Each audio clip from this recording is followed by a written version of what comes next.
AEW's pay-per-views will reportedly have a new home in 2025. According to Andrew Zarian on today's Mat Men podcast, they will stream on Warner Bros. Discovery streaming service Max beginning in January and possibly even sooner. Andrew Zarian said, quote, "They could do it sooner, but I do know that they are planning on January. I do know that pay-per-views are going to be on there. They don't have an exclusivity on the pay-per-views, so it will also be available other places. It's like WWE is, you can still order those pay-per-views that are available on Peacock." In addition, Dave Meltzer wrote those close to the situation have confirmed Max being part of the pay-per-view package, although it's not detailed yet as to what form this will take.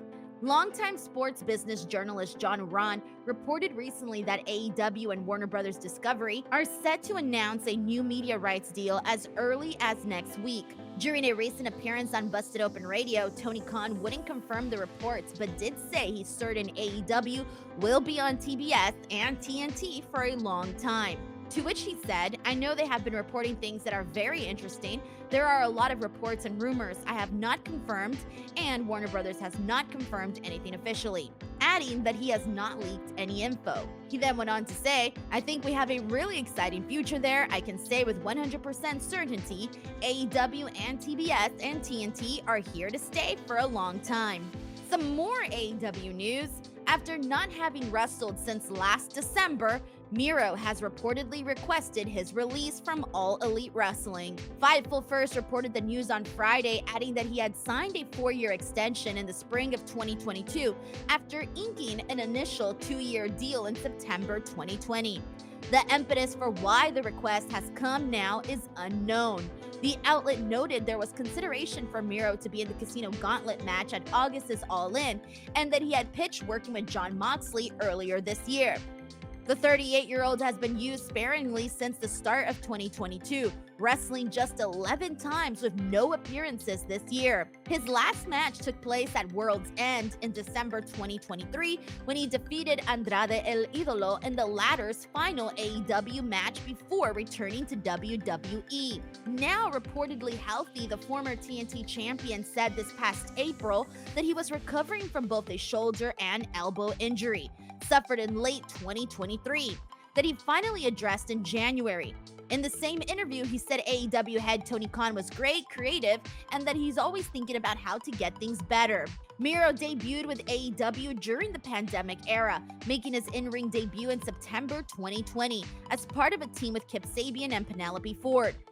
He then won the TNT title over Darby Allin in May 2021 and held it through September 2021 when he lost to Sammy Guevara. He never competed for the company's world title but was in a 4-way for the inaugural international title, then called the All Atlantic, at June 2022's Forbidden Door. Britt Baker is making her return soon. On Collision, a short video revealed Britt Baker's return date, October 2nd, the 5th anniversary of AEW Dynamite. Tony Schiavone later confirmed that Britt would be wrestling on the show. Towards the end of Collision, Serena Deeb called out Britt Baker, saying she would wait to hear her response. Britt was last seen at All In back in August, failing to defeat Mercedes Moné for the TBS Championship. Following All Out 2 weeks later, Tony Khan was asked about Britt Baker's status. Tony Khan told people to stay tuned to hear what Britt's plans were. After being gone for most of 2024, Britt resurfaced at Forbidden Door earlier this summer, challenging Mercedes. During the build to their match, Britt was briefly suspended and fined by AEW following an argument with MJF. Following her victory over Britt Baker, Mercedes Moné went on to successfully defend the TBS Championship at All Out, defeating Hikaru Shida. However, she has also not been seen on television since that match. The updated card for the October edition of AEW Dynamite celebrating 5 years will feature Britt Baker in action, plus the AEW International title will be on the line when Will Ospreay defends against Ricochet. Now onto some WWE news. SmackDown may just be a few months away from becoming a 3-hour show. On Thursday, WrestleVotes Radio reported that SmackDown will move to 3 hours on USA Network starting with its Friday, January 3rd, 2025 episode. Dave Meltzer followed up that report in the new issue of the Wrestling Observer newsletter, writing that those in WWE have said that they're open to discussions about the runtime of both Raw and SmackDown, but nothing is final yet. USA Network will be the home of both Raw and SmackDown through the end of 2024. Raw was originally slated to leave the channel in October, but WWE and the USA Network reached an agreement to keep the show on USA until its Netflix deal begins. However, Raw will be moving back to 2 hours from October 7th through December 30th. Raw moves to Netflix starting with its January 6th episode. Without the constraints of regular television, it's possible that Raw will be more flexible with its runtime on Netflix. WWE and USA Network's new 5-year deal for SmackDown began last Friday. The show had aired on Fox since 2019. And speaking of SmackDown, the rivalry between Chelsea Green and Michin will reach its apex with a dumpster match on the October 4th WWE SmackDown. After teasing the bout last week, WWE officially announced the match between Chelsea Green and Michin in a dumpster match. Chelsea Green was featured in a comedy vignette on this week's SmackDown with her preparation for the bout consisting of dumpster diving. The commentary team followed up with the official match announcement. This coming SmackDown will feature Andrade versus Carmelo Hayes in their 6th match, which Andrade is leading the series with 3 wins and Carmelo with 2. We'll also be seeing a number 1 contenders match with the winner facing Nia Jax for the WWE Women's Championship at Bad Blood between Bayley and Naomi. Plus, the dumpster match between Chelsea Green and Michin on the following SmackDown October 4th. Now on to some TNA Wrestling news.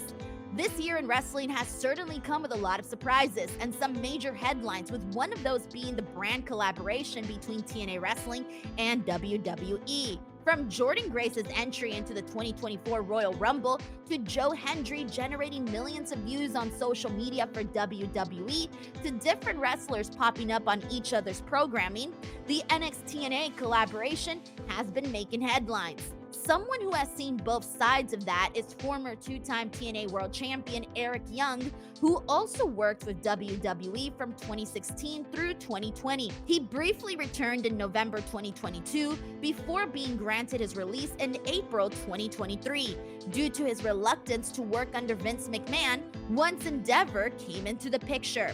I had the chance to speak with Eric Young about the collaboration between TNA and WWE, and this is what he had to say. Check it out. And of course, another big topic that's happened is the partnership between WWE and TNA. Given somebody that was with WWE, what was your initial reaction when you found out that this partnership was going to happen, given that you've been on both sides? Yeah, I still talk to Triple H to this day. We're very good friends, and we converse. We don't talk about wrestling much, to be honest, but we do talk quite often.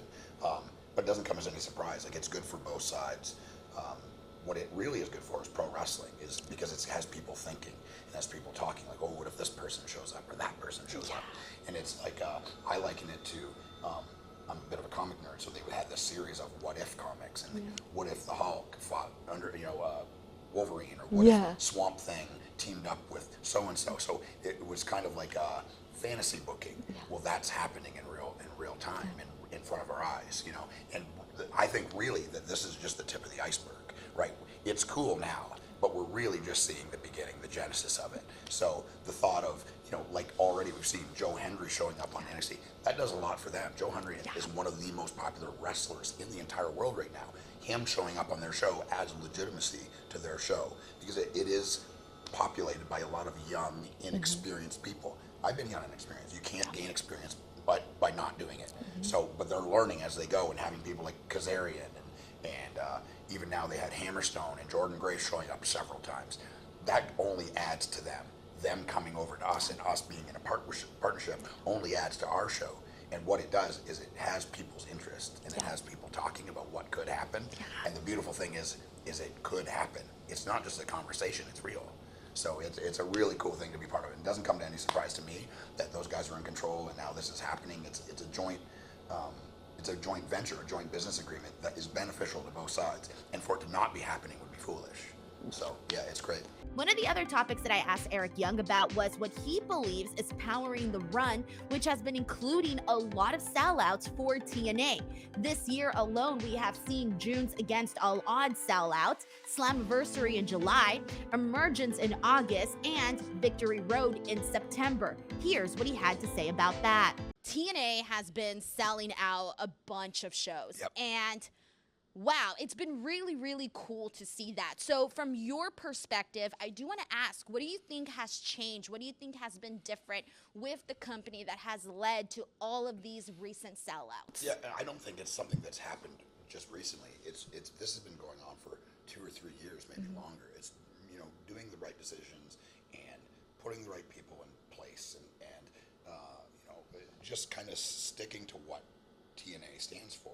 And TNA is a pro wrestling show written, produced, and shown to the world for pro wrestling fans. In those people's minds, where we have them in mind when they're writing the show, when I'm performing or when they're writing or I'm cutting a promo, I'm thinking about people that consume the show, and those people are pro wrestling fans. And I think it's not been a secret to a lot of people that have been watching it for 5 or 6 years, but now the secret's getting out, and you're seeing it in the ticket sales, you're seeing it in digital buys, you're seeing it in pay-per-view buys, you're seeing it in all those things. So it's not me saying it, it's not people that are TNA fans, strictly TNA fans, it's the real world standing up and noticing that this is an unbelievable show, it's an unbelievable product, littered with unbelievably talented people, and the people should be watching it. So it's cool that, you know, I liken it to, I lived in Nashville since 2004, and I loved the city then, and then the secret got out, and now the city is growing like crazy. So I feel like it's not a secret to anyone who's been watching it, who has gone away from it, but now the secret's getting out, and the pro wrestling world is standing up and taking notice, and that's such a powerful thing, and it's such a cool thing to be part of that, even if it's a small part. You know, it's a cool thing to be connected to that, and to see this group of people all with their hand on the rope, pulling it in the same direction. That's I've worked in a lot of places, and I've worked for a lot of iterations of this company. I've worked in other companies, and that doesn't go on anywhere else. It's a very singular thing, and I can tell you it's an army of human beings that care about people's time and the money that they spend and the effort that they make to watch. We want to make sure that we reward them, and to be part of that is special. That's a wrap for this episode of The Latest. As always, thank you guys so much for watching. Please do not forget to subscribe to F4W Online and keep checking back here daily for pro wrestling content.